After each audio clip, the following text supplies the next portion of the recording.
èmi ò mọ ṣé ẹ̀sìn náà là ń ṣe báyìí torí tọ́lọ́run, ṣẹ́sìn là ń ṣe nílẹ̀, ṣẹ́sìn Islam là ń ṣe nílẹ̀ Yorùbá.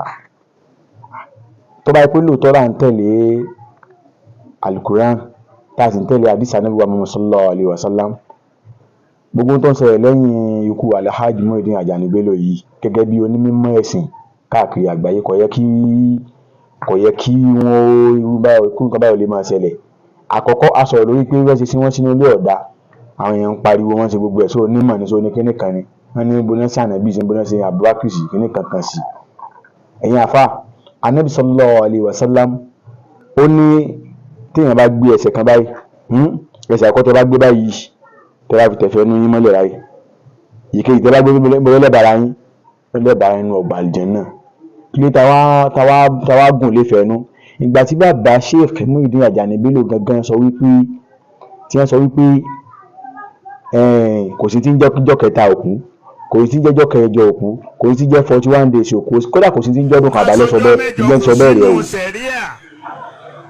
Kásogójì ọjọ́ kò sínú sẹ̀ríà, kásọdún kan kò sínú sẹ̀ríà. Nígbà tó ń tó kú gangan sọ lẹ́kọ̀ọ́ kò sí ní lẹ́ka jọ́kẹjọ 41 days àtọ́dún kan, kí wàá ní tíya olókùn lóhun òṣòkú máa alábàáṣe lóhun ọ̀pá màálù èwo ń tabá ní rọ́ọ̀nù ẹ̀yìn àfa.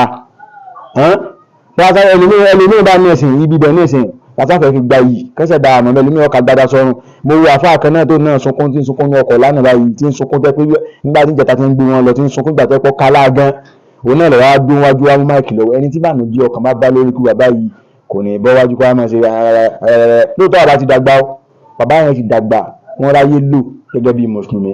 Ẹ̀yin tó ráwà lónìí jẹ́ ní bàbá gan ṣe lu ayé lẹ́yìn gan ṣe ń lò báyìí ẹ̀kọ́ òun lórí kọ́ lára àbátẹ́ fi ṣe gbélé yìí.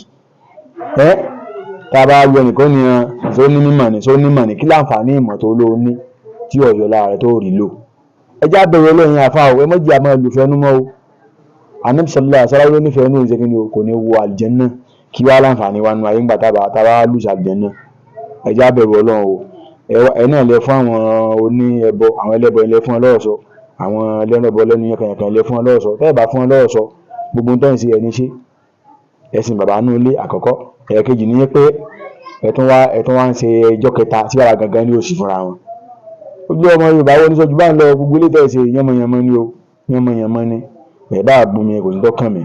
Wọn kálukú amúsáhàn pé ń tó ga jù ni pé á pàdé iwájú Ọlọ́run ẹni tí ń sojú lówó ẹ̀sìn àti ẹni tí ń ṣe ayédèrú ẹ̀sìn nígbà bá dé iwájú Ọlọ́run àjọmọ́ rò kò jù bá ń lọ ó dàbọ̀.